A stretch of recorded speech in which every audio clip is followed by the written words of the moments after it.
What's up, everyone? Welcome to another edition of Tarun's Thoughts. My name's Tarun Shetty. These are my thoughts. Hope you guys are doing well. Happy Columbus Day weekend. I used to do this joke in my act. I was like, oh, you guys celebrating your 3-day weekend? I don't have a job. I'm celebrating my 5,472-day weekend. Get a cheap laugh. Hope you guys are doing well. I'm doing fantastic. Fantastic in the sense that I'm here. Right? I'm grateful.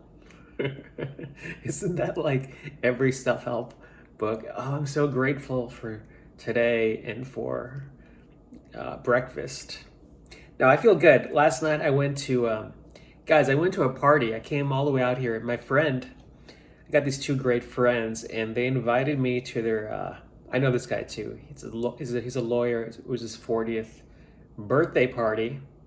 So I got to tag along with them and go to this party. It was essentially like this Indian party. I don't know how many Indians watch this, but I used to be the king of Desi parties. Desi's Indian, because I used to do that for my job. I had to go to these Desi parties like once a week and just, ask dumb questions.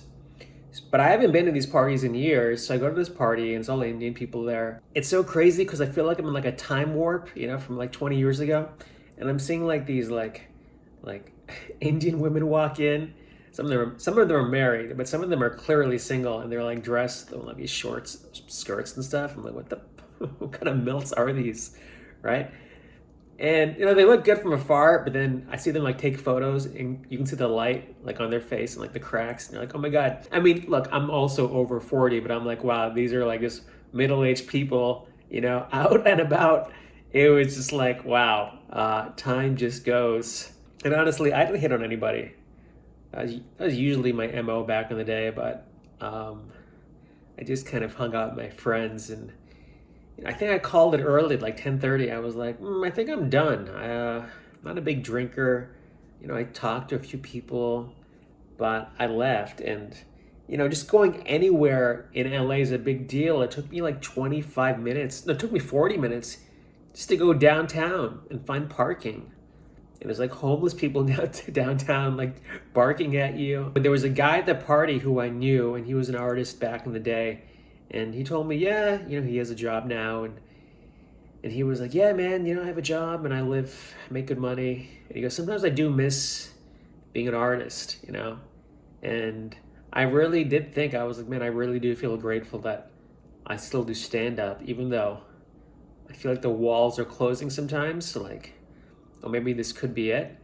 I feel grateful that I'm able to do stand up, and I think being creative is a gift. And if you don't exercise those muscles, then it atrophies, and then you suck. Nobody tells you to your face, right? I'm almost positive I was the only artist there, and it's such a difference between hanging out with professionals versus my comedian friends, right? And then there's no difference. I'm not saying anybody's better or worse than the other, but like the professionals, right? They all have like Teslas, and it's like talking about their jobs, and it's a different vibe. Comedians are like talking about their comedy spots, like trying to make rent this month, like still like in their 40s, some of them, just grinding away. Like there's this weird, I'm in this weird, I can go between both worlds, right? Because I got friends in both areas.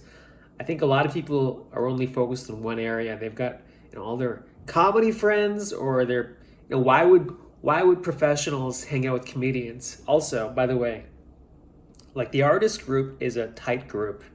It's not easy to get in with experienced comedians, only because you start off with these guys. You spend 20 years with them.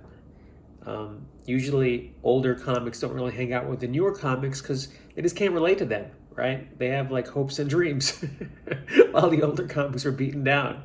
So anyways, I'm just saying though, it was just a difference in where I hang out. Like, I don't know if you guys are on my Instagram, but I was wearing a nice suit. I never really wear suits. And, I can do enough to fit in, and I look like I'm a IT banker or something when I go out. Nobody ever thinks I'm a comedian, and Nor am I that funny when you talk to me. I purposely try not to be funny or make jokes. If I make jokes, I keep it on the inside because I never want to, I guess, piss off people because I can be very sarcastic. But I had a good time. It was fun to go out. If I'm in, I might not be in LA for a while, so I might as well just capitalize, you know, on being here. I also like stalked one of my ex-girlfriends by accident.